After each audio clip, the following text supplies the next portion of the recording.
Hey, what's going on, guys? Welcome back to Off the Post. And we are here for episode number 3. And as you can see, I am wearing a very tight Juventus shirt, which I think I bought this too fucking small.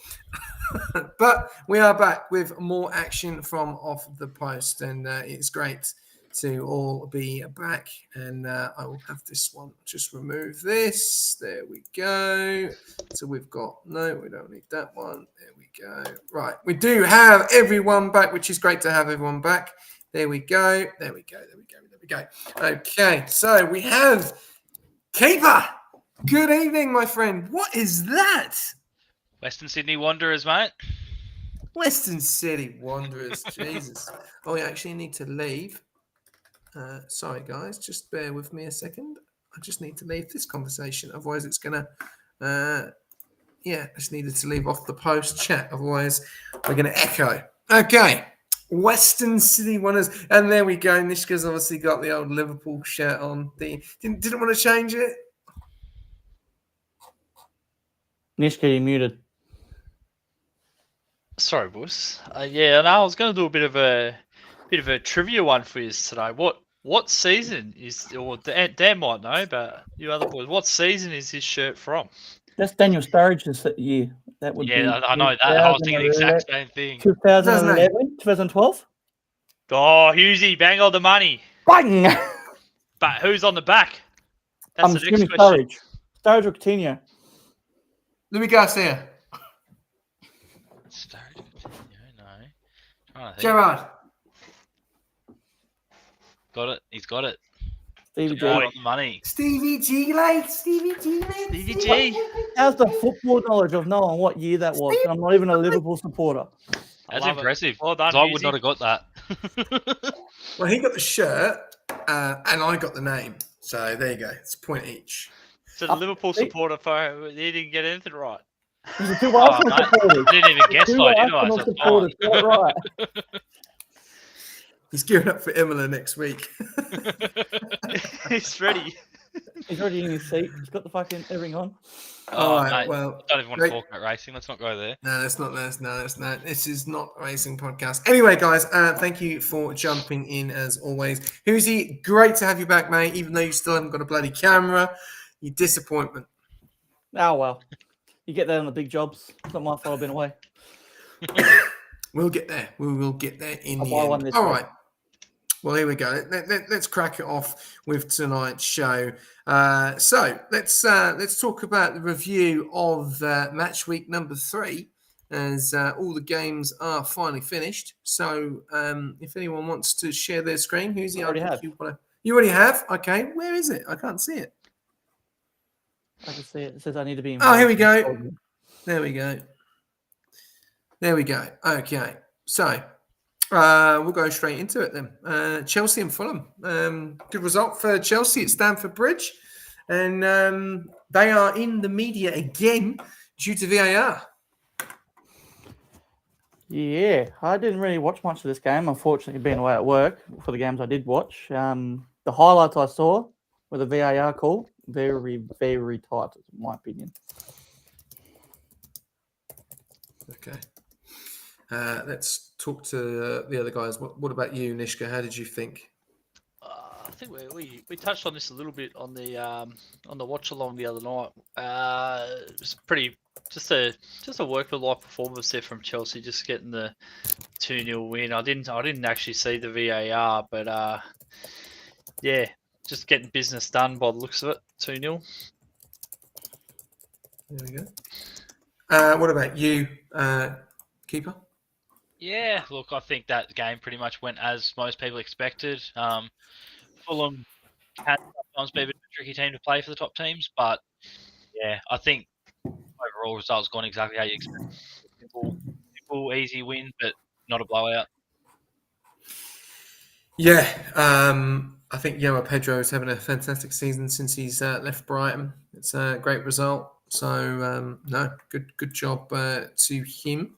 All right, we'll head over to our next game, which is Wolves in Everton, and I'll go. Sorry, actually, no, we won't. We'll go to Man. We'll go in order. We'll go Man United and Burnley. Nishka, myself, and you did watch this. Obviously, not on a watch along, but we did watch this, and you made your opinions and your thoughts pretty clear on this game. Yeah, I think if you're a Man United supporter, you'd be feeling very lucky, I think. But the thing with this game was the first half, United were all over them. They had all the play. They looked the goods. And then they scored the goal. And I thought, okay, they're going to run away with this now. Then Burnley nipped one back. Then they scored again. Then Burnley nipped another one back. And then they got so lucky at the end. I don't know what the Burnley defender pulled it on his shirt in that situation. He was never going to score from there. It was silly to give away that penalty, but yeah, they look a basket case, Man United, unfortunately. So, if you're a Man United supporter, I think you're in for a long season. I reckon that's Manchester in total with City as well, to be honest. It's going to be a very tough year in Manchester itself. But I reckon Burnley got very unlucky, in my opinion. Okay. What about you, keeper? Yeah, look, don't want to bring any Liverpool bias into it, but if I was a Manchester United fan on the back end of last year's league season, I would not be feeling any more positive right now. I mean, Arsenal probably did expect them to lose, but it was at Old Trafford. They've dropped points to Fulham. They've been knocked out of the cup by Grimsby, and now they've scraped out a tiny, tiny little win against a newly promoted team. Like, yeah, if you look at the opponents they've played, the only one you can really probably excuse is that Arsenal result. And yeah, if I was a United fan, I would not be feeling much better about this season compared to how last season ended, to be honest. Yeah, I think it's spot on. I think fans celebrating the 3-2 win against Burnley, like that's to me that's not right. You know, obviously second game, third game into the season, and you're celebrating a 3-2 win against a promoted team, which is probably 9 times out of 10 going to go back down. It's just the whole atmosphere, mentality, everything around the club in itself, it just doesn't seem right. You know, you're 3 games in and your star striker's still not playing. It's like something wrong there. Like, why is he not playing? He's got to hit the ground running. He played against Grimsby, had so many opportunities, but unfortunately didn't score. You're not starting against Burnley, who are a lower league team, and you're playing at Old Trafford. How's the guy ever going to adapt to the Premier League if you're not playing him? Yep. Where do you think the problem stems from at United? Do you think it's the players? Do you think it's the coaching staff, the manager, or does this go further? Does this go up into the board? Like the amount of money they've spent, the players they've brought in. You look at Sesko, right? Yeah, they spent that money on him, but yeah, you've got players like Liao that are gettable for the same sort of price. Liao's a far better player, in my opinion. So what's going on there? Why can they not get these players to come to their club now? Who's it to? Who's the question to? Everyone. Keeper, you go first. Oh, look, you've only got to go back, 10, 15 years ago and look at how we were, mate. Like, people don't want to play for teams that aren't playing top tier European football. And if you've got the option, like, yeah, even if they are in the European competitions, you've got to look at where things stand at the moment. You've got a team that's sitting 15th versus teams that are finishing first, second, third, and fourth. Players want to be successful, and obviously, like they're struggling at the moment. And if your results aren't there and you're a big club, it puts you right at the bottom of the pecking order against the other big clubs. So it becomes very hard to sign those top tier players when the other clubs are more attractive. I'll hear what the other boys have got to say. I'll come back to what you're saying there, because I agree with you with the way Liverpool went through a similar sort of stage. You want to go next, SJ? What do you reckon? I think even going further back to the Fergie days, they played for the manager. You know, they were playing for Fergie, Fergie time and all this. And then since then, it's just not gone right. They've gone through Lou Van Gaal, David Moyes, Eric Ten Hag, and now Ruben Amorim. They're just trying to find, for me, they're trying to find that balance, and I think there's a big problem with the owners. I think they just don't seem to have a clue of where the club is at. The training ground is old. The training facilities, the ground itself is in serious problems. They've not updated the infrastructure of the ground. The players that they're signing, 72 million from Mabumo. You serious? 73 million on a striker, which has scored 13 goals in Bundesliga. That to me, that's a red flag straight away. Like Bundesliga is a completely different league to the Premier League. And I think the players that they've signed, they think they're too good for the club, and then they end up leaving. You look at the players they've just got rid of. Lindelof, centre back. Sancho, what a talent at Dortmund. What a talent coming through City. Villa on loan. Garnacho for Chelsea. These are all key players. Rashford, Barcelona, and he's already came out and said that it's rotten to the core. So I think they've got to get this full season under the belt with no competitions and really work out what the hell's going on, because they're in nothing. There's no Champions League. There's no Europa League. There's no, they'll be in the FA Cup and that. They're out the Carabao, It might do them good to not be in those tournaments to see how they can finish. But for me, it's the mentality of the club and the players. Yeah, that I can agree with. Just looking at the lineup they use, it's used some of those players back. I would say back in their prime. Like you got Casemiro, De Ligt, Fernandes. Those top players were scary back in their prime. I think it might be time to. Too old, who's he? Too old. Well, Casemiro can't run. He's got no legs. That's what I said. That's too old. So, like you just said, they got no Champions League. They got no Europe. And the fact, do you start bringing, if you're in their shoes, those young up and coming talent they've got on the bench, and use them? Let these old guys go and leave the club. But they can't attract the players, and I think that's where Nishkin's probably going to come in. They can't attract them. Look at Newcastle. They tried to get so many players. They all refused. All of them refused. And they've just obviously lost one of their biggest players, which we'll talk about later on.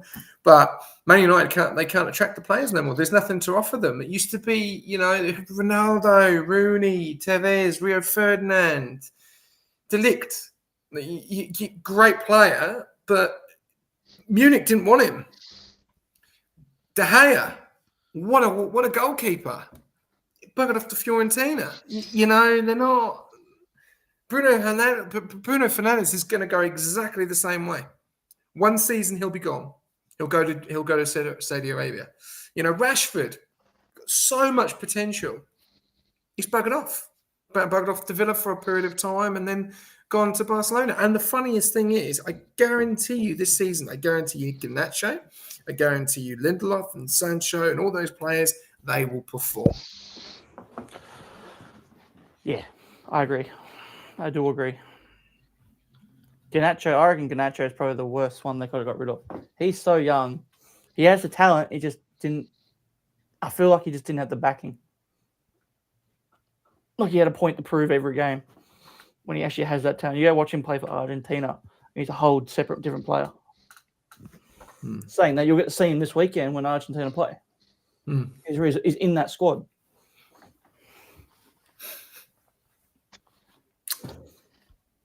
Yeah, well, back to what Dan was sort of saying there, referring a bit more to how Liverpool went through a similar sort of period, sort of from, I'd say, from 2006 through to about 2013, 14, and where it started was what changed was they started trusting youth. They went to Raheem Sterling. They went to these guys. We got Brendan Rodgers in. Brendan Rodgers was where it started. We started bringing these youth players in. We were building a culture there. And then Jurgen Klopp then come in, took over and built that team vibe. Like it was everyone bought in to what was happening. They looked like a whole club united, wanting to take each other. Without we didn't spend lots of money through that period. We didn't buy big players. Like I think we tried it where we bought like Andy Carroll, and they were just duds. And then we started buying bargains like Coutinho bought for a bargain, Firmino bought for a bargain. All these guys, we bought them for bargains. We spent not much money for them at all. Yeah. And what made them? That's Mo Salah, another one, bought him for a bargain. You bought Coutinho for $8 million. Yeah. Yep. So sold him for 100, didn't we? Yeah, $100 and something million you sold him for. I still think they're spending that money now somehow, but but you know what I mean. They brought a core together for not much, and it was a core that all wanted to work together, play together, and they built to where they are now. That started with the goalkeeper, though, didn't it? That actually started with the goalkeeper and also the defender, Van Dijk and Alisson. Yeah. Yeah. That's what they needed. That was where Liverpool were like, crap, we need a centre-back. We can't keep relying on Karius. Martin Skirtle. He was getting too old. And then all of a sudden they got rid of him and they bought Van Dijk from Celtic. And that like cemented that defence. You know, it was solid. And then you also then needed the keeper because Pepe Reina and Mignolet were just not good enough. And then you had Karius. Yeah, Loris Karius. He then went off to I think Newcastle. The most hated man in Liverpool history. So then you bought Alisson, and then Liverpool won the league. Yeah, so we bought him off Southampton. Yeah. Loris Karius. No. Van Dijk. Van Dijk. Oh, Southampton. I thought Celtic. That's why we kept raiding Southampton. Adam Yeah, Lallana. that's it. Yeah, I remember. Ricky Lambert. Ricky Lambert. Yeah. What a start. Mane? Mane too, yeah. Oh, bro, that poor Southampton team was like, oh, look, we're so good. Liverpool. Thanks. Hey, thanks. Yeah. Yeah. But Coming. back to where you started that though, Nish. Like you've hit the nail on the head. Like what these clubs, the biggest mistake some of these clubs make is they've been so used to being at the top for so long that when it first goes wrong, they throw money everywhere trying to fix what they think is the issue. And you just end up buying players who don't fit your system. They don't work, so you sell them. You spend more money, and you're just spending money on money on money, not fixing anything. They've just got to strip it back and realise they're Manchester United. They are still one of the biggest clubs in England.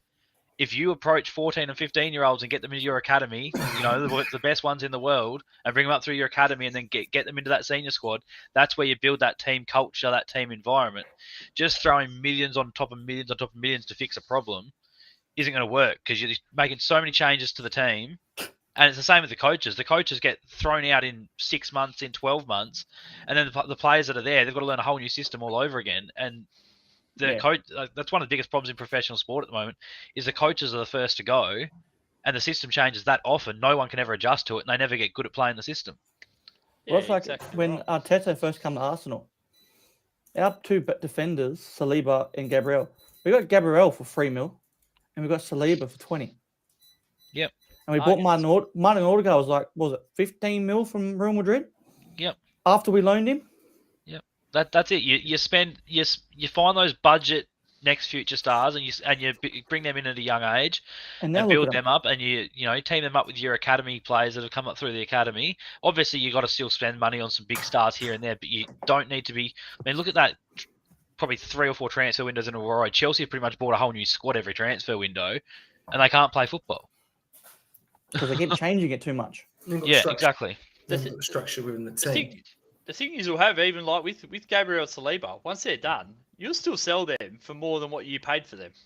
That's because of the players they are, and the leadership that those players are going to have now through coming through a team like that. So they're money, their value is still going to be there, even when they're not capable of being in that lineup for Arsenal anymore. That's like Saliba at the moment. He's only 23 years old. Real Madrid offered 101 for him to part him in the back. And he's only 23 years old. Could you imagine giving another 2 years? Just say we win the Prem eventually. With him, that value goes up again. and he could become that France thing. The France that won the World Cup. Everyone on that team was all cheap at one point, and they all got built up. And now look at them. You got Saliba, Mbappe's. They got about 3 first teams. Yeah, pretty much. Mbappe's gone from, was it Monaco? That other team over in France. PSG. No, one before that. Oh, AS Monaco. Yeah. And they sold in the PSG for like what, 13 mil? And now look at him. Yeah. Well, we'll continue. We'll move on.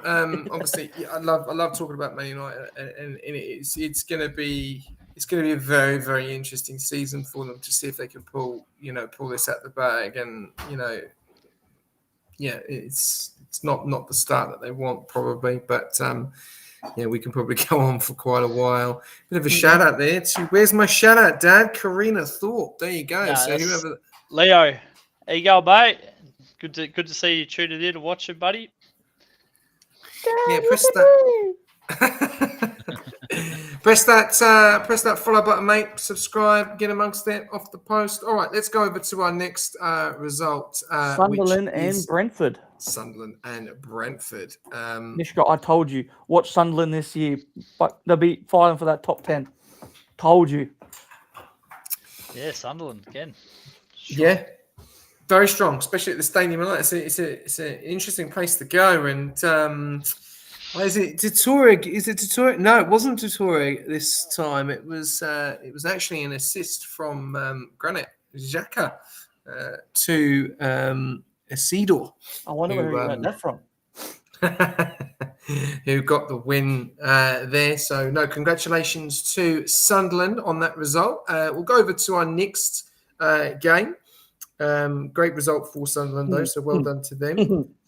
Right, we'll go over to this one. Well, this one was a big shock, and I'm going to go to keeper on this one straight away. Tottenham 1-0 down against Bournemouth. Had a very, very good start to the season. Beat Burnley, beat Man City, but then they go and choke against the Cherries.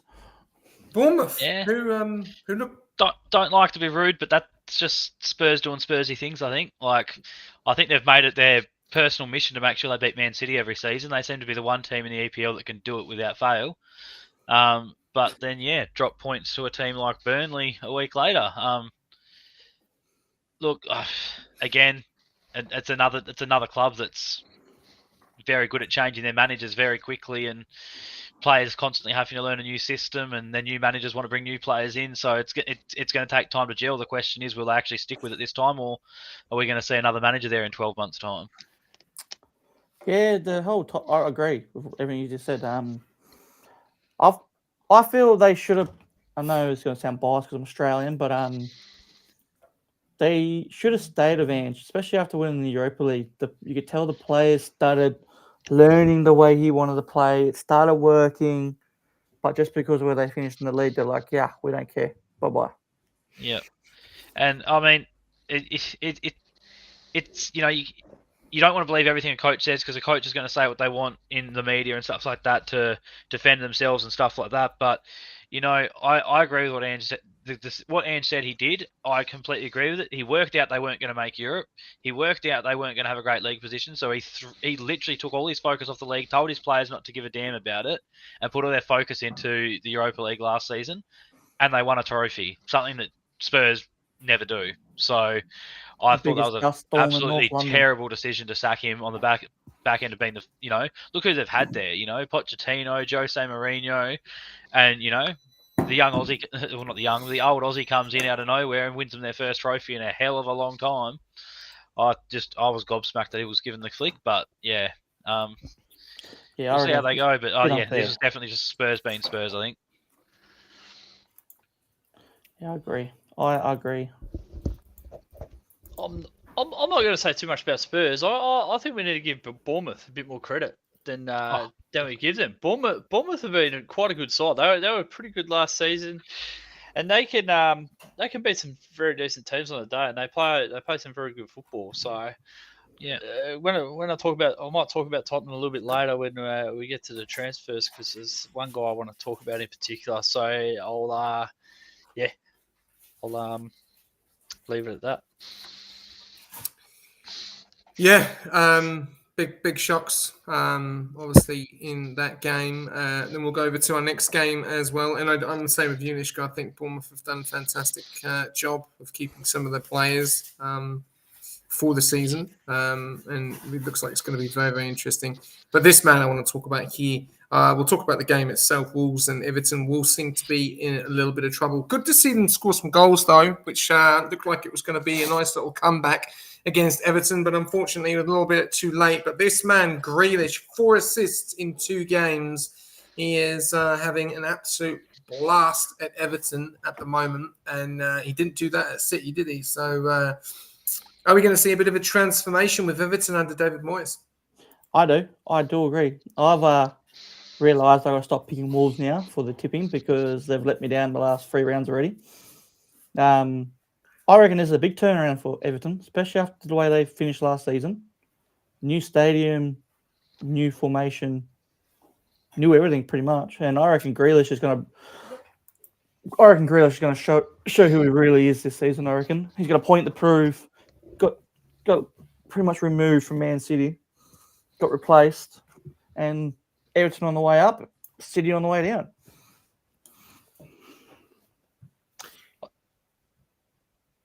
You want me to go? I'll go. You go, Nish. So I think Everton's a little bit underrated. Last season, we got to remember they started minus points, so where they finished on the table is probably not reflective of the season they actually had, to be fair. And adding Grealish into the mix there, he just looks like now a player that has the pressure off his shoulders, and he's just loving football again. And that's sometimes that's all they need. That's all they need. He's back to not being in the limelight like when he was at Villa. He's back to playing good footy. And this game here, that Dewsbury Hall goal, what a goal! That would have been contender for goal of the week if I reckon if some other bloke didn't knock him off. I wonder who that was. I haven't got there yet. Yeah, no, I think you've pretty much nailed all the thoughts I was thinking there as well, Nish. Like, I think a lot of people are quick to just look at a ladder position and not actually realise that after David Moyes come in towards the back end of last season, their results improved out of sight. And I don't know, it's like some managers and some players alike are just suited to particular teams. And, you know, this is his second stint at Everton, and we all remember where Everton used to be when he was there the first time. You know, they were a team that would, you know, pretty much finish in a position these days. It would, at the minimum, qualify you for the Conference League every single season. So the bloke knows how to coach at Everton.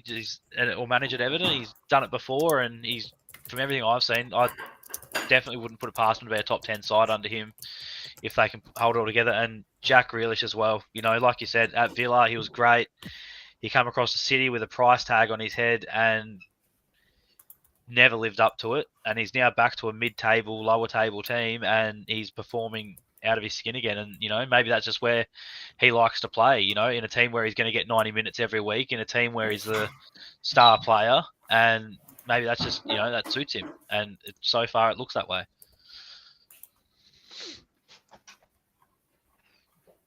Thoughts, Joe? I look at the team and I see the 2 changes they've made. And to be honest with you, they haven't made many changes in regarding, obviously, transfer. But I think the new stadium has given them a big boost, especially when they played there, you know, the first game of the season. They seemed that it just erupted, which is really good for the club in itself. Grealish seems to be at home, and Everton, he just seems to be, that's probably the way where he needs to be. I don't know if his time is done at Man City. I still don't know. I think this could relive his career. This could give him a massive, massive opportunity getting into the England squad again, and, you know, and for the World Cup, which is obviously this year. or next year. This year. Yeah, it is this year. No, next year. Sorry, I was getting confused there. But yeah, no. David Moyes is a funny manager, man. He just seems to just find results. They have a very good goalkeeper in Pickford.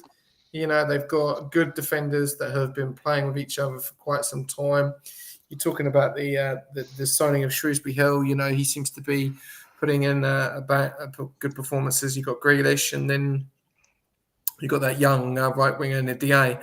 So yeah, I think Everton are going to be ones to watch out for. The thing is, though, can they find it? Though, can they find their rhythm? Because they start to find their rhythm, and then they start to then dip, and then they get close to relegation battle, and then luckily they normally get out of it. So I think they're ones to watch out for. A bit of a, like you said, Nishka, a bit of an underrated team at the moment. But I think Wolves are in serious trouble.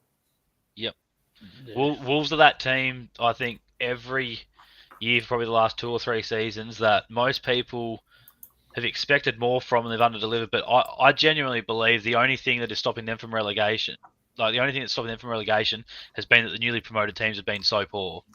And if Sunderland can keep up their season the way they've started it, someone's got to replace one of those spots in the relegation zone, and I think the Wolves are a very, very serious chance of being that team. The only thing stopping them from relegation is because I bet on them. Here's a big shout. Could we see Everton do a Leicester? No. No one will ever do a Leicester again. Not a chance. They don't play attacking. We all said the same thing when Leicester first came up, and I was like, they won't do it. They'll be down that relegation battle, and then look at them. Yeah, no. Yeah, that's once in a lifetime stuff. If it happens again, we won't be alive to see it. I can tell you that now. But then back to that Everton conversation. Like I was having a look. Everton last season, when they had that 10-point deduction at the start of the year, without that, they were top 10 last season. Yeah, exactly. They had a good season. And a majority of their points came from after David Moyes arrived too. So a full season under him, I like I said, I would not be surprised if they can push themselves to be flirting with some kind of European qualification next season. Conference. Yeah. Then we got a boring game of Leeds and Newcastle at 0-0. Yeah. Obviously, five results left. I was shocked on this. I thought that Newcastle would have given them a good running for the money, but unfortunately, with the situation of Gordon being out, suspension, Isaac not being even in the team, Newcastle just seemed to not have any ideas. Very, very unusual lineup as well, which I was like, Noah Langer. And Leeds actually played very, very well in that game. After obviously you could call a bit of a humiliation against obviously Arsenal. They needed to bounce back, but a draw is still a good result for them, especially being a newly promoted team. But did you take a draw at Elland Road? Maybe, and those points can matter in the season. But I was pretty disappointed. I don't know if anyone else watched that game. It was pretty lackluster. I'm surprised in this game here as well. I was surprised with the way Leeds lined up. Okafor started on the bench. Dominic Calvert-Lewin is on the bench. A team of the caliber of Leeds, these guys need to be starting if they're gonna score goals. These guys need to be on the pitch. And at home, this is a game Leeds should be trying to pinch, especially with the situations Newcastle's in without Gordon, not a striker on the pitch. Do you know what I mean? This is a game Leeds should be trying to take it to them, that seems so negative to me, and that's why we've ended up with this 0-0. They were super negative against Arsenal, and they got picked apart. They've done it again, so it's a bit of a worry for them. Yeah, well, I can agree with that, especially because they had Dominic on the bench. They even had that new signing, Noah, who is a proven goal. He's a proven goal scorer. Why would you leave him on the bench? It's a very different Leeds to the last one that came up, isn't it? Like from memory, last time Leeds came up, they were very attacking.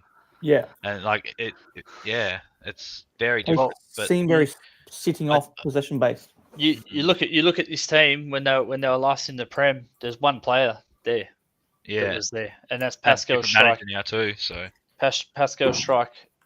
He was the one that was there from that starting lineup there. Yeah. Then you got like Jack Harrison was another one. yeah, but yeah, not making excuses for Newcastle as well though. But I mean, given what week all this has happened in, I wouldn't read too much into them not scoring a goal and having a draw with Leeds. I mean, like you said, Gordon's suspended for 3 weeks. Isaac, they always knew he wasn't going to be playing the game, but it's not the fact that he wasn't playing the game. It's more just the drama surrounding him. I think a lot of that stuff can cause a lot of behind closed doors drama and stuff. Now we've got past the transfer window. He's gone from the club. That drama's gone. It's not still carrying on. I expect to see them probably come out positive on the other side of it. That stuff can be very distracting to a football team. So hopefully now that we're out of that window and stuff, they can focus back on football, and the results will hopefully, for their sake, start turning around. Well said. Now I reckon the shock of the round. Yeah, this was a big one. I honestly think with the moves that Forest have. Oh, sorry, it was a different one. Sorry, I was looking at something else. I was on a different result. Sorry, my apologies. We'll go to Brighton and Man City. Yeah, I'll let you take this one away, Hoosie. Big result. Shock of the round. You can pretty much see why City have been very active in the last 24 hours with the signings they've done and the people gone out of this club. It's definitely a different squad than last week as well, as what we're all talking about when they had that 5 across the middle. They've gone back to, like Nishka was saying Nishka, you said it last week, didn't you? About having those experienced players in that midfield. And they've gone back to it. They scored, but just couldn't hold on. Yeah, I still don't understand this at right back. Mateus Nunes at right back. I don't understand that. I know they brought Rico Lewis on later, but it was too late. They'd already conceded 2 goals. So I don't understand that move. Why they're trying to play a central midfielder at right back does not make sense to me. I know Liverpool have done it as well with Szoboszlai. He looked lost too playing there. He come good in the second half. He kind of worked into the game, but it can be very costly playing players out of position to try and fill a hole. When you look at all the depth they have everywhere else around the pitch, why are they playing centre mids at right back? It doesn't make sense to me. It's not like they're short of cash. Do you think modern football is to blame for it? Because you look at a lot of the big teams now and look at them. What teams actually genuinely have a right back and a left back? Like, yeah, they might be right backs and left backs, not central midfielders, but they're more skillful. They're always pushed right up the pitch. They're usually quite often heavily involved in the attacking plays, while your 2 defenders and a midfielder hang back usually. Do you think modern football and the way they've gone into the tactical side of things now has managers seen that they don't need recognised right backs or left backs as part of the lineup? Well, what do you class as modern football? Because that's down to the manager. What game is being played? You either play a right back or you don't. I just mean, you look at teams as a whole though. Like, how many teams really actually have genuine, just flat out like fullbacks, or right backs and left backs these days? They're Arsenal? so more attacking based now compared to defensively based. Like a large majority, not all teams. I gather that, but I mean, even look at Liverpool for the last 5 years, mate. Trent Alexander-Arnold's been more of a midfielder than a defender. Robertson spent more time up on the left wing than he has playing left back, and it still looks the same with Kirkes and currently no right back. Yeah, I just think there's a lot of teams that are doing it, and do you think? And I'm not saying it's every team doing it, but I think modern football and the way that people like to do this gegenpressing thing, they like to be so attacking rather than defensive these days. I think that's having an impact on how some of these coaches aren't even looking to have right backs or left backs, recognise right backs or left backs in their team. But he got rid of his right back. His right back's playing for Burnley. That's my point, and he hasn't replaced him. Why? So I do agree with this because I did watch this game. I did stay up for this. I did notice in this game Nunes when they're on the attack, he's not here at all. He No. floats into here, into this midfield space. Yeah, he's a false back. He Yeah. falls in as Yeah. like a false back. And they go Which three was- back. It's the same role as what Trent was playing at Liverpool. It's exactly Yeah. the same. And that's like that. That's what I'm talking about. I think they're looking for more midfield-based players to put in those positions because they don't really care if they're not defensively strong on the outside. But that's gonna hurt them. You can't I do agree. that. You're playing in agree. midfield in a right back position. Now I'm going to go away from that, and I'm going to say that Ben White was a centre back at Brighton. Mm. He was a centre back at Leeds. Where does he play for Arsenal? Right Right back. back. There you go. But he was a- So but you're he playing was a but you're playing a defender. You're playing a Animal right defender. back. Sinchenko, where's he play for Ukraine? Left wing, Where did he play for Arsenal? left back. There you go. Saka, where does he play now? He was a right back of it when he first started. Yeah, that's what I mean. Yep. So they're trying to get them into those positions to learn the position, but then again, if you're playing a defender and you're playing them a right back or a left back, you can get away with it because they've got that they've got that defensive capability. 100%. But you're playing Nunes, who's a midfielder in a right back position. It's not going to work. He doesn't have. He has that attacking ability, great, but he also has the defensive. But he doesn't have the defensive side on that side. That is a complete. You are up and down, up and down, up and down the pitch. Midfielders, you completely agree. This is the problem, and I think this is where City are going to come undone. And we'll obviously talk about it later on when we get to the deadline day. They've done some business, but I'm like looking at it thinking in the wrong area. Yeah. Wrong area. Completely agree with you, Jay. So I think and then obviously if you look right at that Brighton team, Matomo is going to have Nunes all day, 100%. all day, because he's not got that experience in playing in that position unless Pep, and we know he's pretty good at this, unless he is trying to convert him into a right back or a right wing back, but still had Rodri in the team and still fucking lost, so it doesn't. I think the biggest issue for him at the moment is that, he was one of the first managers to jump to this new style of bringing your wide defenders into your midfield but leaving yourself fragile. And it took so long for they were so dominant with it because other teams couldn't work it out. They didn't know how to defend against it. And his team had so much of the ball, but they don't have as much of the ball anymore. They don't have that same midfield that they used to have. And like you said, they're going to get opened up going the other way now because they're playing players out of position, trying to play the same way they did with a much more experienced and talented midfield that they no longer have. But it's all about back in when 2-3 seasons ago, it was all about playing from the back from the goalkeeper. Playing from the back, letting the team press you and then open them up using the wingers and then scoring goals. And some teams couldn't play from the back. I remember Arsenal did it with Leno. Oh my God, playing from the back with him was just dangerous. He just was not comfortable with the ball at his feet. And that's why they brought Raya. And that's why they then replaced Ramsdale with Raya, because Ramsdale wasn't confident in playing from the back either. And if you look at Raya, yes, he gets under pressure, but Edison was so good at it as well for City. They're so good at playing from the back. He will ping a ball 35 yards out and just go, there you go, no problem. And Raya did it against Liverpool, obviously, at the weekend. He was pinging balls over the top, and he was assisting the winners, near enough, if they would have scored. But you can see he's so comfortable, and that's what's happened in modern-day football now. The key for everyone, apparently, is play from the back from the goalkeeper. And that's how you create chances. But you're playing from the back, but you've got to be able to look into your right back and say, right, are you going to be able to play a pass into midfield? We're going to be able to play it to the wings, give it to Haaland and that. And I also think Haaland is not going to have the service this season like De Bruyne has been giving him the last 2 seasons. No way. You cannot take the best. You cannot take.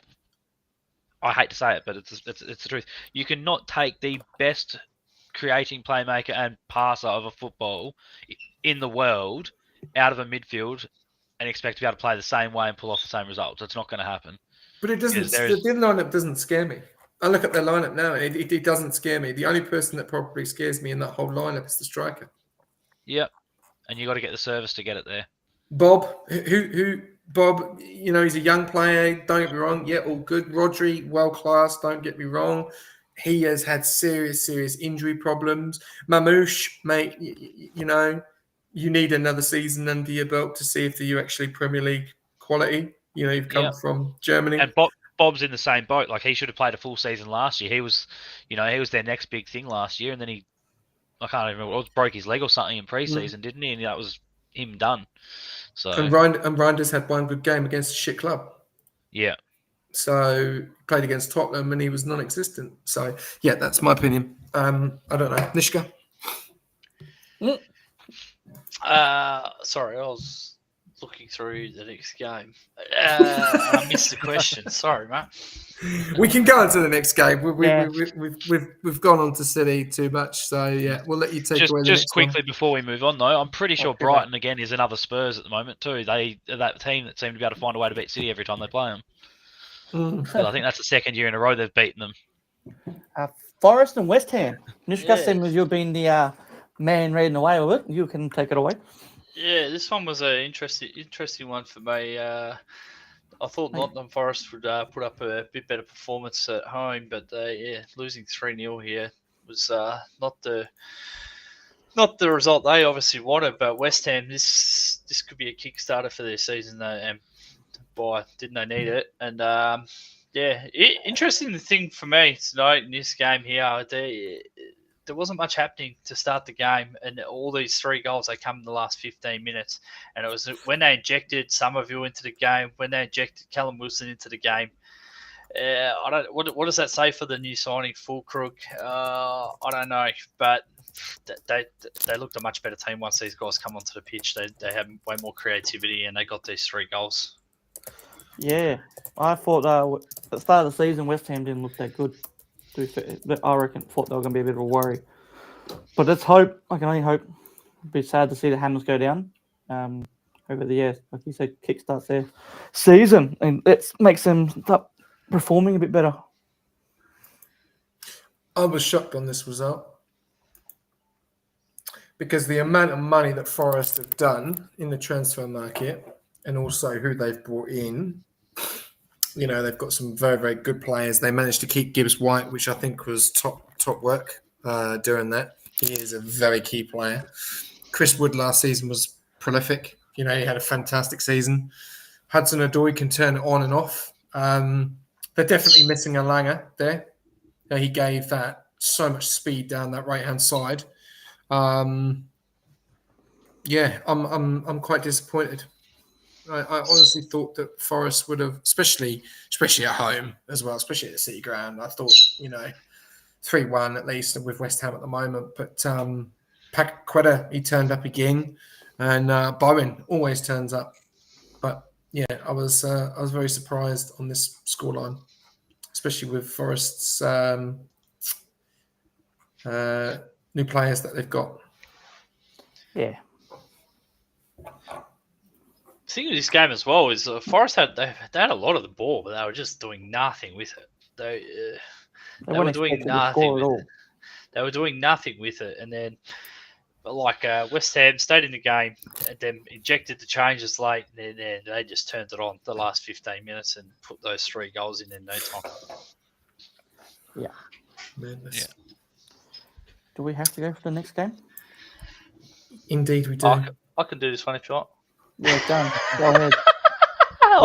Let Dan take this one away. We still got the screenshot What screenshot? of me when the goal goes in. I think I was like this. I will admit. I'm not going to lie. I'm pretty sure I live on stream witnessed SJ's heart break in half. He had that bad dream. He had that nightmare. The nightmare. Yeah, I remember that. That was the best call. It really was. Have you watched it back, Husey? Yeah, that's what I'm about to say. In my opinion, this game could have brilliant. went either way. Didn't matter what, but that free kick, oh my lord. Do we have a clip? I can get a clip. No, not the goal. Do we have a clip of me with my face? We can. I just got to go through the... If you can find it, you just see if you can get the clip and then play it. And then we'll play it. We'll see it. But yeah, come on. That free kick, I was gobsmacked. There's nothing coming from an Arsenal fan. This is going to hurt to say. There's nothing Raya could have done with that. I'm sorry, the way he hit that free kick, my lord. I only dreamed about hit a ball like that on a Saturday afternoon, but whew, What makes it better? I don't know if you actually watch it back and notice. He takes 2 steps to his right before the ball's even kicked. So he didn't even have to cover that much ground to actually get to it because he's already halfway across the goals before the ball was even kicked, and it still was just millimeter perfect. Like he could not have got that any better if he tried. It was a long way out too. Like a long way out. 32 yards or remember something. what? I'm trying to find SJ's heartbreak. But yeah, I mean, until that goal, and probably until the last half hour of the game for both sides, 83rd minute, Hughesy. It was honestly looking like it was going to go the same way as that Leeds Newcastle game. It was scrappy. It was slow. Neither team wanted to take the game on. Like it was for a while there. It was honestly the game where you were kind of like, oh, why would you stay up for it? Like, but then it just took. I think Arsenal were the first team to open up and try and start playing a little bit more attacking, and then that obviously that's how Liverpool like to play. They like it when their opponents are playing attacking against them because they gives our fast wingers a chance to try and hit them on the counter and stuff like that. And yeah, the chances came thick and fast for both teams. But yeah, I definitely think Liverpool were the stronger side in that last half hour. And yeah, but like you said, it could have gone either way, and it took an absolute weldy to get a result.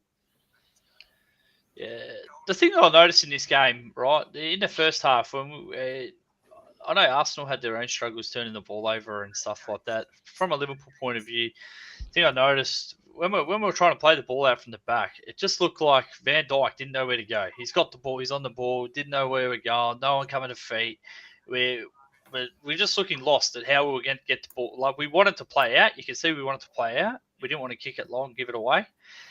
But there was no options. There was no one coming to get the ball. There's no one coming to receive it. Like there's no McAllister coming in there, coming to get it. He looked a bit rusty. We wanted to keep the ball, but we're all walking.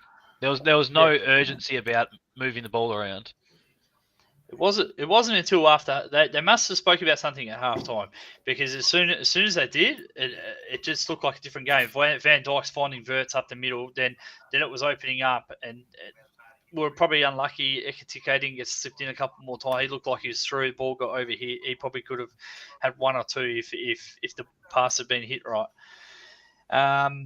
It just looked like we could open the game up in the second half, and I don't know. I think SJ, his boys probably pretty disappointed with how Arsenal kind of responded to that when the pressure sort of went up that little bit in the second half. I think the lineup was all wrong. Marino, Martinelli should have been playing. We had too many attacking players on the bench that could have made a bit of a difference. Yeah, I get that Odegaard was out injured with a bit of a bad shoulder and stuff from Leeds, but if he was fully fit and he could have played, then then he could have played. They already turned around and said, and it did come through, that Saliba was actually injured in training in the warm-up before the game. Why so are you he was playing actually then? Yeah, so that's like, you could have just destroyed our centre-back, and, we don't want another injury. Injuries have been pretty cost-effective. I know it's, the two teams playing, it's a vital game kind of thing, right? And because it's potentially a 6-point turnaround if you lose or you win. But if you've got a bloke that's injured himself in pre-game and you're already holding out, is Odegaard your captain still? Yeah. Yeah, you're holding your captain out for a shoulder in a game of football against probably the biggest away game you'll play all season. Why the hell are you risking your centre back after he's just injured himself? It's really weird because it's the concept that Arteta has, and for me, I looked at it and some people thought, oh, right, it's okay, he's going to go defensive, but there was no creativity. Gyökeres did nothing in the whole game until he had no service until 5 minutes near the end, 10 minutes near the end, where he could have scored. Unless Gomez got it in, right? But you can't do that. You look at the creativity that Liverpool had on the pitch. You had Hugo up front, you had Salah on the wing, You know, they had Gakpo, they had Wirtz. You know, they've spent all this money on Wirtz. He's got a big, high profile at the moment, big shoulders to fill. You know, McAllister coming back from injury as well. He played, you know, even though he gives him 55 minutes. Why didn't Odegaard not play? Why did you not give him 55 minutes and then bring Eze on for like? You know, and then he did okay, but still the same thing. You brought in another player like Eze, and he did more than he did in 60 minutes in 10 minutes. He beat he beat Gomez with ease on the byline. You know, and I think the fact that we were playing Zoboslai right back, you guys really, really missed an opportunity to start someone like Eze or Trossard, someone like that down that line. Anyone other than Martinelli, basically. Like, we're playing a central midfielder at right back, and you've just probably given us the easiest opponent that you could have down that side of the pitch. Oh, yeah. And Rice never got to travel with the ball. You know, Rice and Zubamendi looked like they were, like, pared back in. And, you know, if you look at the goal, well, obviously just look at the leading up to the... what a hit. If you're That's a beautiful hit. looking to the lead up to the free kick, you know, Zubamendi should never be that far away.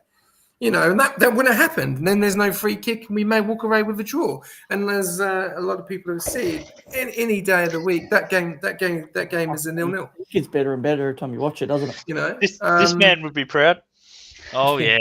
I think Madueke played really well, though. I think it was quite an even battle.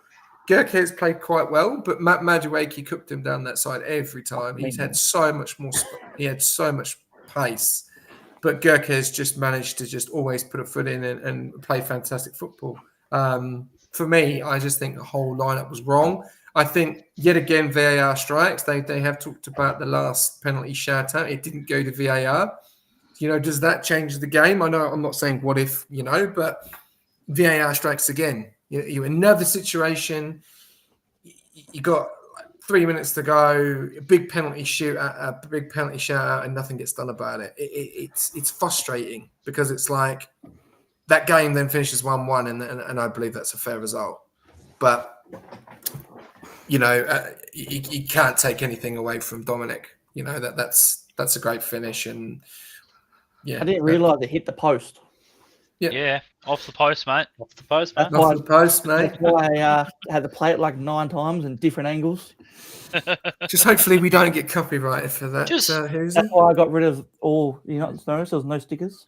Good man, good man. Just quickly before we move on, after the Arsenal, like with the injury to Saka, if they knew that to Saliba, that is unbelievable to play him. That's unbelievable. Where's player welfare? That's You know what I mean?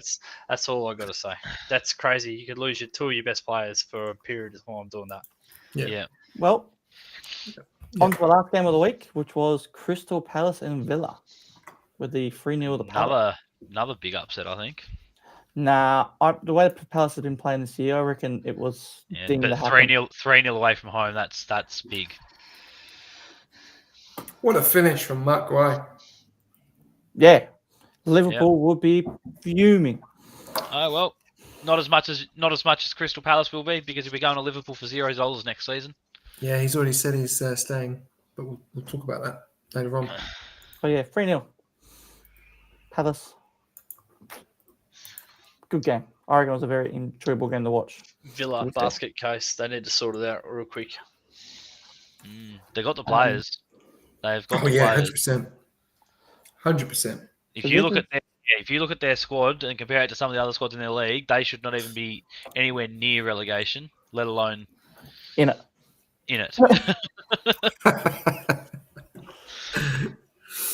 But yes, that is the table looking like at the moment for you gentlemen. Yeah, let's have a look. I'll maximise that, and then we go. So Liverpool leading the way with 9 points. Chelsea not far behind. 100%. 100% record, yeah. Boo. Yep. Everton, top 5. Sunderland, 6. Bournemouth, 7th. Crystal Palace. And Everton have the basket case of Villa next.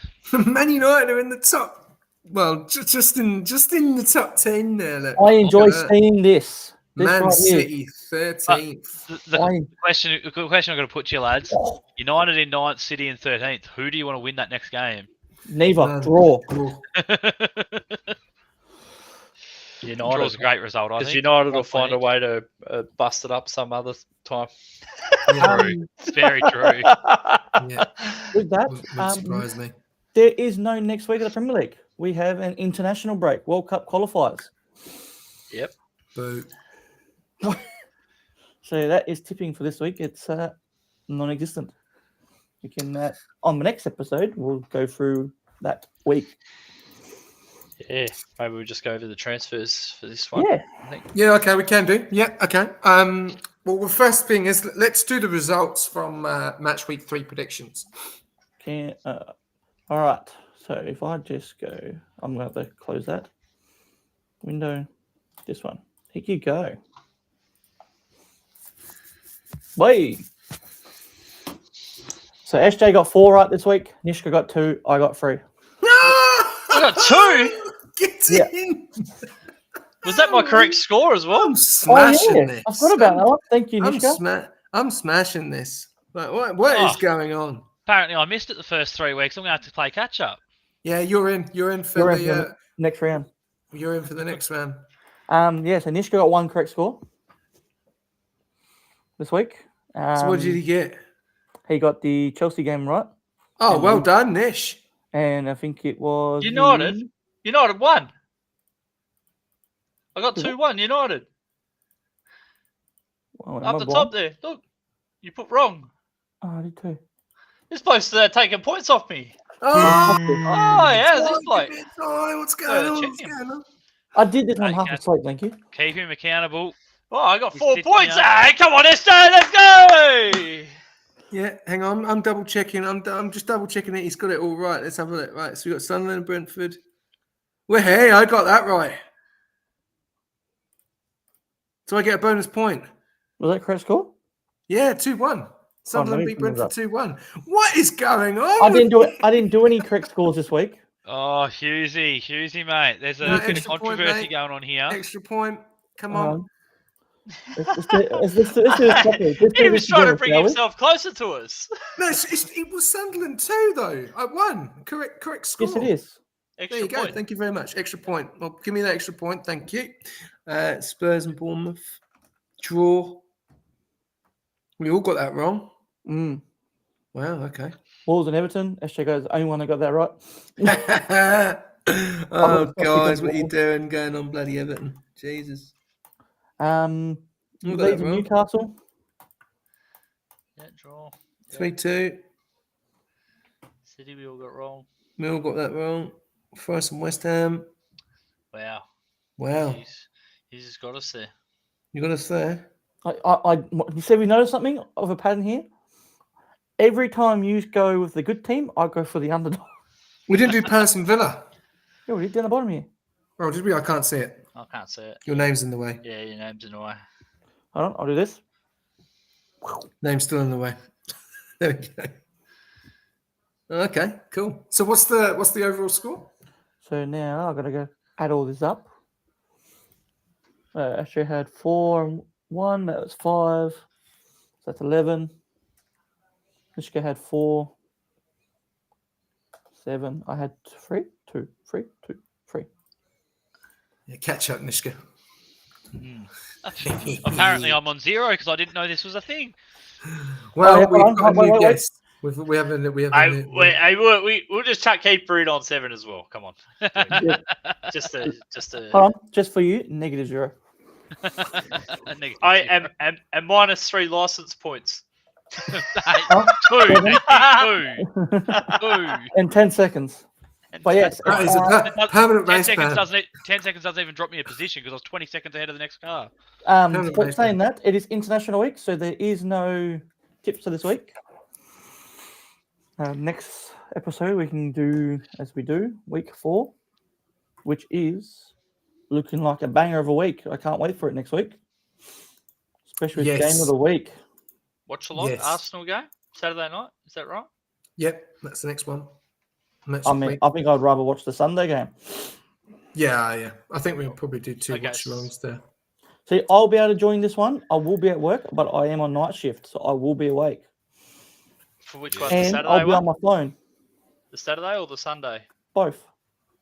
What I are probably the won't be games able we're to do doing? the Sunday. The Sunday one's too late for me. I think with work. 11:30. Come on now. I'll do the Saturday one. Arsenal game. I can do that. What games are we doing? The Arsenal game in the nice and early.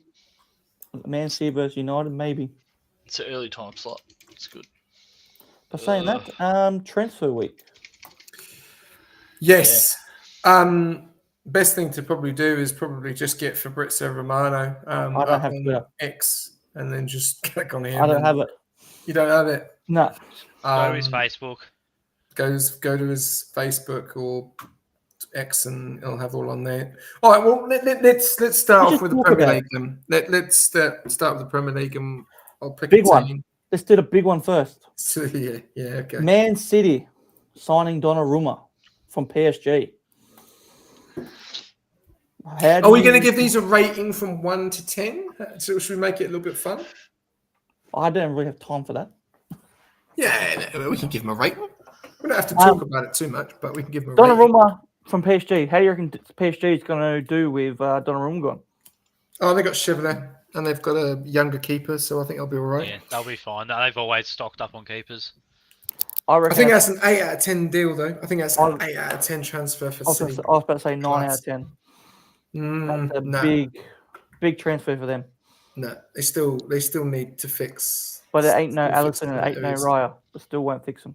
No, they still need to fix other areas in that team. You know, you've got a Very great good, goalkeeper, very good but signing for them, though. no right back. That I can agree with. Very good signing. Rating, Nishka? I'll give that a 9. Keeper? I'll give that a 9. Yeah, I'd give it a Yeah. 9 too, because you can't go through a season with James Trafford as your starting goalkeeper. 8.5. I reckon we'll go to the worst one of the week. The one we've all been waiting for, and I guarantee the Liverpool boys are very happy about it. Isaac, finally in a red shirt. Finally. I'll give this one a 6. Yeah, I'm with Nishka. Like, it's a good signing, but it's an expensive signing, and given what we actually needed and missed out on, yeah, I'm probably going a 6. Well, I'll be honest, we'll go 7 out of 10. Because of how long it took, I'm going to give it a 0. Only took that long because of Newcastle, mate. You give it 5. I don't know why I give it a 6. I'll give it a 6 because we should have signed Mark Gihey instead. Prioritise that. I agree. Yeah. Spent 130 million pounds on a striker when you've already got one, and you've got no idea how it's going to go and where's he going to fit. That's my reason. The only way it works is only one of them is on the pitch at a time, unless Ekatike is playing on the left wing while Isaac's on the pitch, because you're not playing both of them at the same time up top. But you can't just put 2 central strikers in the same, and just chuck one on the wing and hope it works. It doesn't work like that. No, I know. I'm just saying, It's crazy what they've done. It's a lot of money to have one of them sitting on the bench. That's why I'm annoyed that we've missed out on Mark Gahey for this situation. But again, I've already had a conversation with Nishka, and I get where he's coming from, saying if we just coughed up a bit more money for Gahey, we would have got him, blah blah blah. But the same thing wouldn't. I'm annoyed it got left to the last minute. And it doesn't matter, but at the end of the day, it doesn't matter how much we would have offered on deadline day. We weren't going to get Gahey because as soon as their backup replacement fell through, they pulled the deal. So it wouldn't have mattered if we offered 100 million for him. The coach still would have threatened to walk without a replreplacement. So and I agree with that. I think Palace have done fucking amazing on that, and that's no offense to Liverpool. He's a great sign. He's a great defender. Newcastle wanted him for so long through the transfer market. You know, 25 but they like you say, they're not going to release Guy if there's no replacement. Why would you do that? You've got 6 hours to go or 8 hours to go. If you could bring in a centre back, you know, and that's what they were looking at. They were looking at Kiwa. Yeah, they there was someone else they were looking at too outside of England, but they had him. They'd done the medical. He passed the medical, Igor. and then He went to West Ham. the clubs couldn't agree. So, West Ham snatched. Sorry, and unfortunately, that screwed our deal. But for banter's sake, being banter's sake, I rate the Isak signing at 10 out of 10, just to stick it to Newcastle fans because they thought they'd beaten us when we got Ekatike and they got to keep Isak, and now we've got the bloke they wanted to replace Isak, and we've got Isak. So, joke's on them. Another interesting one. There's a double signing for Aston Villa. Anyone else has seen this? Mm-hmm. Jordan Sancho and Harvey Elliott on loan from both clubs. 3. Yeah. 3, because you got Victor Lindelof as well. Yeah, but that was for free, unattached. 3 great signings in my eyes. Yep. It seems Brilliant. very, very similar to Rashford, but this time it's very early. He's going to get a full season under his belt, and I think Harvey Elliott's young. A lot of people forget how young he is because he's been in that senior side for so long. He's going to play maybe 15 minutes, come on as a substitute over Verts, over McAllister. He's not going to start. So, and obviously he's got opportunity in Villa. I think it's a great signing for Unai Emery. I've seen some of the few of the videos on TikTok. Those 3 signings for me, I'd give that a 9 for Villa. I think it's class business. Same, yeah. It's absolutely brilliant deadline day business, and they've done it without absolutely murdering the bank account. So, 100%, 9 out of 10 for me. Mishka? Yeah, I think that's massive. I reckon that's a 10 out of 10 for Villa to get him. He's a fantastic player. As long as he can stay injury free. He had a bad injury when he was with us, and obviously just doesn't get the game time with us. So, but he's never let us down, and I think he'll do really well for them. And he comes back to you anyway because it's on loan. Another one. I'll wrap up a couple more. Garnacho to Chelsea. He has admitted that he's always been a Chelsea fanboy, as his idol is actually Eden Hazard. Don't really know, to be honest with you. Doesn't worry me. Oh, here we go then. We'll do this one then. Iheanacho is gone to Celtic as of 12 minutes ago from Sevilla. I've got one for you that I reckon is massive, and I reckon Tottenham have had enough. They've had enough of Richarlison. Kolo Muani. Yeah, Muani. Yeah, I thought you got signing. Good signing. Huge. They had enough of Richarlison, man. That's where I was going to touch on with Tottenham. They needed someone to replace Son. He's the man. Yeah, he's a very good player, man. So it's going to be interesting to see how he goes. He's a powerful man. He's quick. He's going to be hard to stop. Yeah. Yeah, good signing. Yeah. I'd give that a 9. Even though I hate fucking Tottenham, I'd give that a 9 because a lot of clubs wanted him. And to get him on loan as well, that's a signing. Especially that's also very good business for Villarreal as well. Send him to the Premier League, see if he can do it. It ups his value when he comes back if they want to sell him. Hey, Villarreal. Yeah. He's from PSG. Is he? Yeah, Kolo Muani is PSG. Yeah. Yep. Even better. More money. They probably don't even care. They'd pay him plane did you get on the off? bench. Oh, no, I'm reading someone else. I just What plane realised. did you get off? Oh, the Looney Tunes plane. You can blame SJ for this, mate. Pushing this into you after you just got off a plane. Oh, you're fine. He's fine. Edison de Fenerbahce. Knew it was coming. He's getting old. That's where all the players go to retire, isn't it? Mm-hmm. Yeah, I mean, Farmers League. it's going to be a Turkey, a Portugal, or a Saudi Arabia at that stage of his career. He's not going to be going to one of Europe's top 5 leagues. So big loss for City though. I feel it is because he's won everything. He's won everything. Yeah, but based on the current situation, he wasn't that great last year. No, Like but over the period of time, look at his accolades. Oh, like it's a loss in terms of you've lost a club like a club legend, like yes, but in terms of your current situation, I don't think that they've made space, got rid of him, made space for Donnarumma. It's a great bit of business for them, really. Oh yeah, Donnarumma is good. They've got to keep it for the next 10 years now. So yeah, exactly I don't right. think they'll be too worried. No.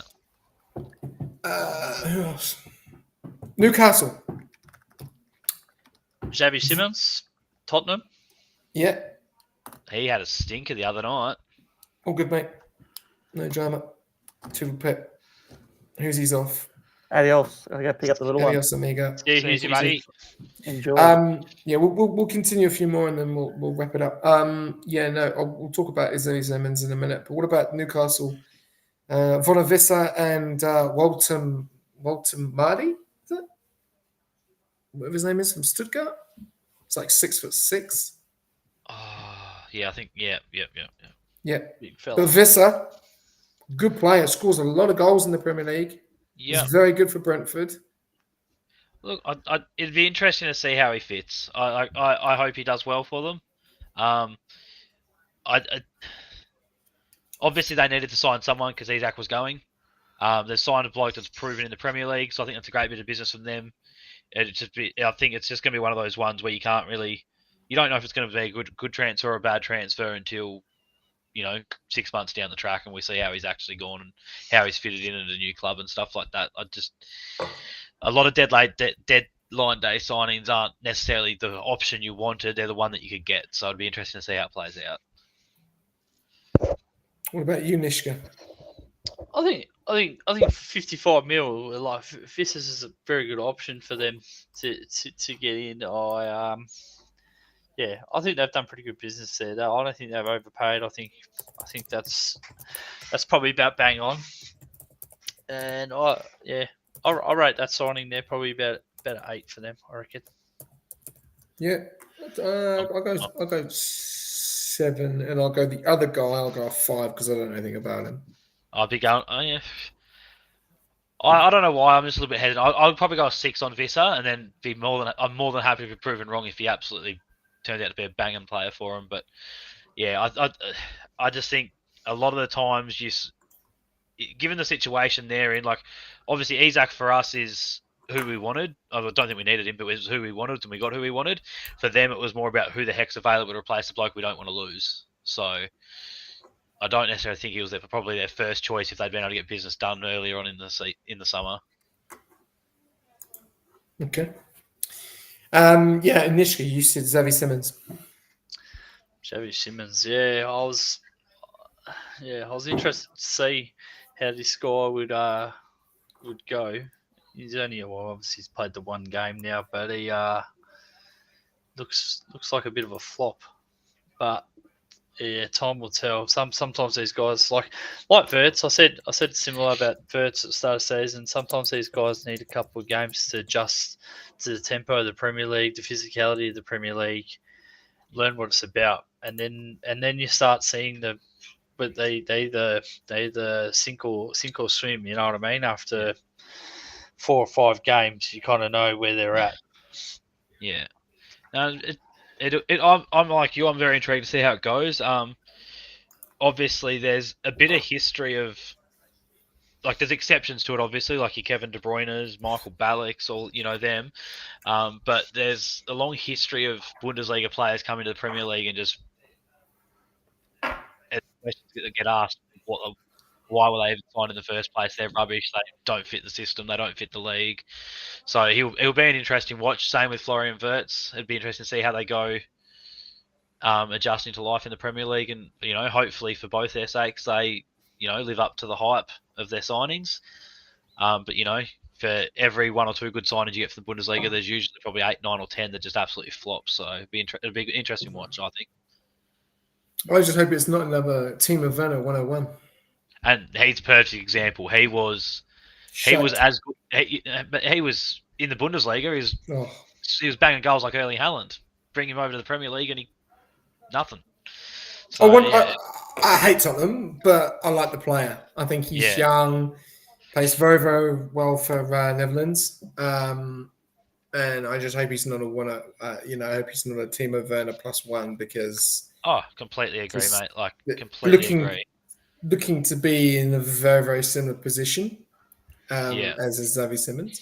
Another team I want to talk about, Sunderland. They bought 3 new players. They bought 2 new players from the same team: Bobby, the striker, Bertrand Traore, and I think another guy from PSV. If anyone heard of it, Gertrude. Gertrude. Yeah. Yeah. Yeah. What's your thoughts to that? Like Sunderland have done, they got Granit Xhaka, which is their captain. I never thought they'd see him back in the Prem. And then they've now got 2 players that can score goals. And that Bobby, he is quick. Yeah, that Bobby he's good. So yeah, that's some decent signings. Yeah, Granit Xhaka, that's huge. I liked him when he was at Arsenal. He was a very good player. Yeah. So No, Yeah.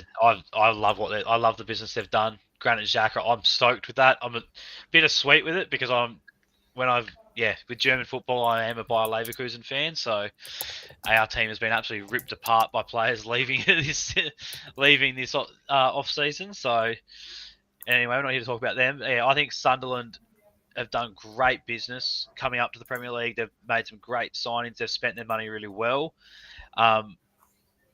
Like with any new team, though, it's go big or go home. Like, I think based on what we've seen in the transfer window from last season, they should be the top finishing promoted side. I think they've clearly ahead of the other two.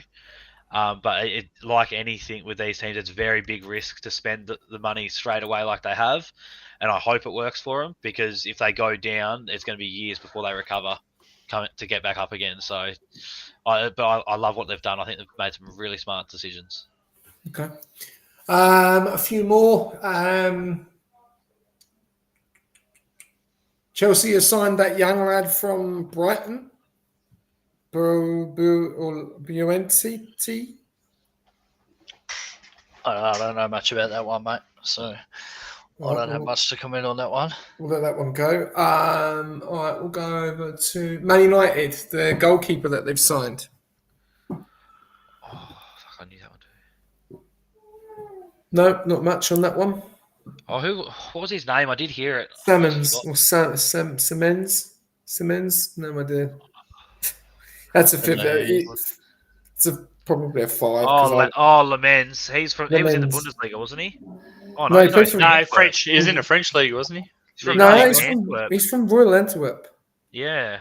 No, I don't know much about him at all, actually. But, I mean, you look at what Anana's done, and it's not really surprising they're searching for a goalkeeper. So maybe either this bloke will turn out great or he'll light a fire up on Onana, and hopefully for United's sake it pays dividends, I guess.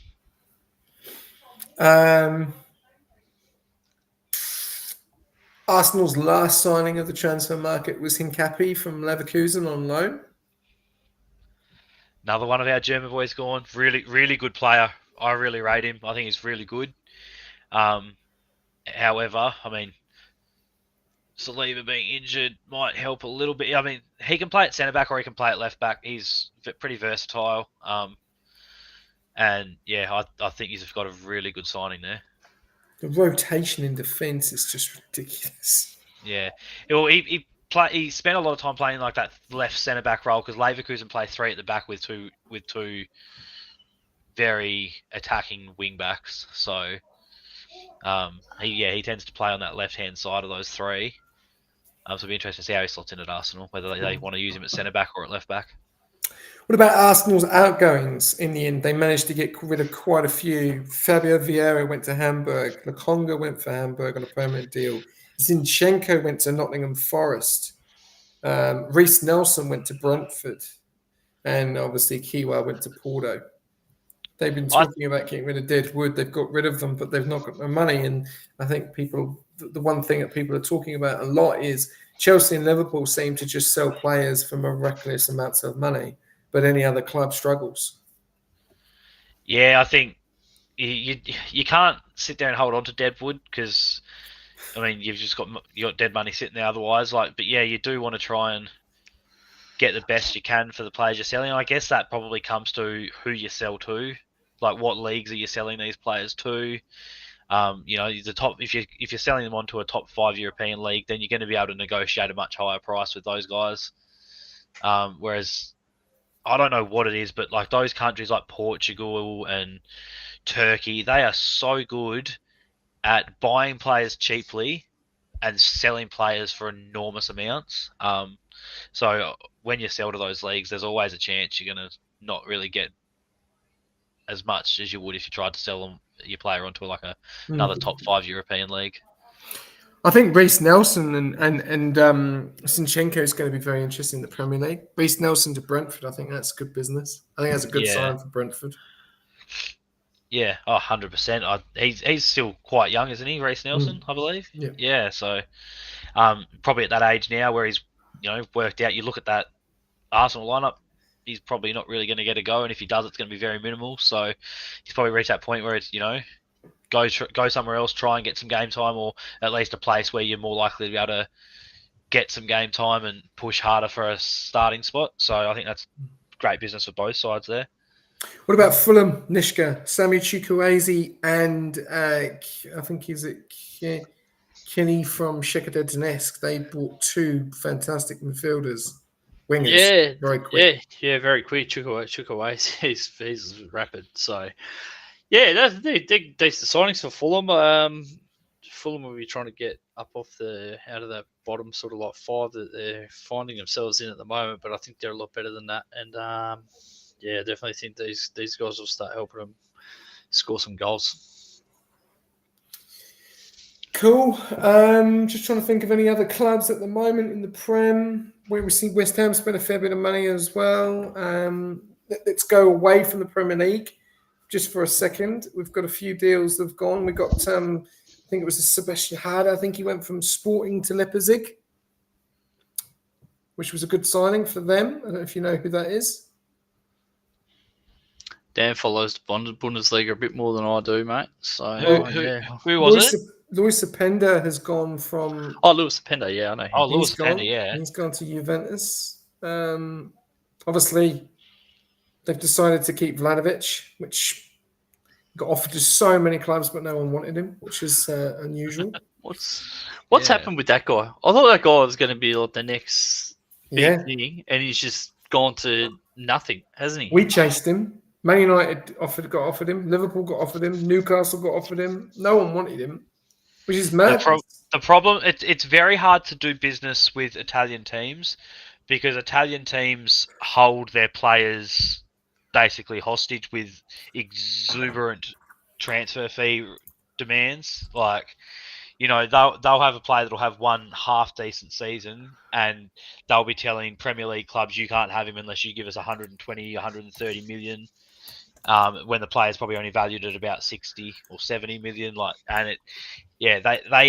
they like to hold their players accountable to their contracts and don't want them leaving when they want to keep them. So they just put ridiculous price tags on them, which makes them very hard to do business with. Yeah, definitely. And I think that's why AC Milan have done a really good job of keeping Rafael Leao, even though they've got no Champions League football either to offer him, which is, I think they've done very well to keep him there. And probably another player that's gone, Marco Asensio, who's gone to Fenerbahce. Surprised he didn't stay at Villa. I'm really surprised on that one. The one I don't understand is Leao, but like that price tag that they were asking for him is not high for a player of his caliber. What were they wanting for him? 69 million. Oh wow, that's very low for an Italian club to only be holding at that. Well, this is what I was saying with United buying Sesko, right, for 70 million, whatever it was. Why would you not be buying Rafael Leao for 69 million instead of Sesko? It doesn't make sense. Probably to me, that doesn't make sense. United probably just wanted to have the next Haaland who's come through the same clubs and stuff that Haaland and went from Austria to Bundesliga to Premier League. Like they just want to try and repeat the Haaland story and outdo their big brothers. Rasmus Højlund to Napoli. good. Starting I to think build a bit of a big team, aren't they now? I think that's a good signing for Napoli. He I obviously don't rate him. didn't really He's crap. didn't. I think it's a good signing for them because he didn't really live up to it much in England, No. and it's different. It's a different game over there, man. It really is a different game in Serie A, and I wouldn't be surprised if it suited him. I would not be surprised if he actually goes all right there. I think time will tell whether it's a good signing for them, but I think it's a good signing for him to Yeah, try and kickstart his career again. Because 100%. He went to rubbish. Unfortunately, United's one of those places at the moment, though. If you want to play good football, don't go there. Yeah. These players, they come over, they get big profiles, young talent. I don't know, and some of them are. Fermin Torres, that he was looking to go to Chelsea, that didn't happen. Great player. Pedri, and then there's obviously links of other players as well that are young. You got I think is it Yildiz? I think he plays for Juventus. What a player on the left wing. All these top talents, and you're thinking, well, how long are they going to keep them for? And also, it's World Cup. It's World Cup year, as well. So these guys have got to perform. They don't want to get injured. But the problem is you've got to pay the likes of, unfortunately, 120, 130 million for these players. Declan Rice was 116 million from West Ham, 123 million for Wirtz, 135 million for Isaac. You can't. The tax on English players alone is ridiculous, and that's why they're so high in value. And then when you go over to like Spain or France, you then got to look at that. Are Madrid or Barcelona going to let that player go? Is one, and how much are they going to let them go? Because the question is going to be, how long is it going to be before Lamal gets a bit fed up in Spain and decides to make a trip to England? Maybe he's young, he's got so much talent. He's just getting better and better and better. It's a player that we would love to see in the Premier League. We said the same thing with Lionel Messi.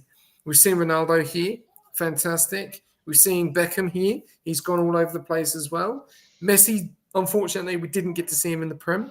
He obviously went from Spain to Miami, and he's obviously enjoying over there. It's not the same football, though. You can see how easy it is to score. Ronaldo's gone to, obviously, Saudi Arabia. So who's going to be the next prolific player that's going to come to England, and who's going to break the bank for him, I would have loved to have seen Neymar in the Premier League as well, because I think that would have been interesting to watch. But I really thought Mbappe was going to be the next one to come, but I don't. Yeah, now that he's gone to Madrid, I'm not as sure. But when he was still at PSG, it was really looked like he was going to end up in the Premier League there for a bit. Yeah. So. All right. Well, what a episode that we have gone across. There's a lot of stuff that we've gone off. So we've gone off through all the match weeks. We've gone through the showdown of the Liverpool versus Arsenal game. We've gone through predictions. Congratulations to me winning yet again. Keeper, we will have you in that, mate. So do not miss out, because you'll be able to get your predictions in and start to catch me and Nishka up. Guys, I think the deadline transfer in itself was amazing. I was glued to it every day. I was on my phone scrolling, even though it was the same information, scrolling again. And I think it's going to be very exciting now. And I think the teams now have got a bit of a balance. They've got a break, and they're going to be coming back. We'll touch base next Friday, obviously, on those games. But yeah, all in all, deadline day for you, Nishka. What did you think of it? Mixed emotions about deadline day. Yeah, obviously being Liverpool supporter, there was a couple of deals we were involved in. So one, I was okay, we got Isak. I was kind of bitterly disappointed the deal falling through with Marquis, because especially now the injury to Kanate, Does that worry you? Does that really worry you? You've got so much ammunition up front, but not you're one, like they said it. Carragher said it the other day. You're one injury away from disaster. Yeah, Yeah, that's what I was about to say. Joe Gomez has a history of getting injured too. So it's a scary prospect. I think. Yeah. And Van Dijk's not an injury-free player either. He can very easily be injured too. He took a bit of a knock in the Arsenal game. Actually, you've seen him go down for a little bit there, and you just hearts in your mouth a little bit because there's not much behind these lads.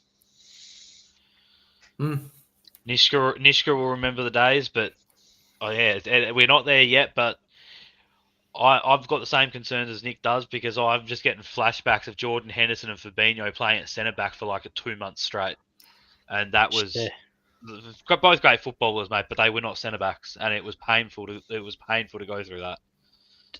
The thing with doing that was it wasn't they were doing the job defensively, but it was hurting our midfield.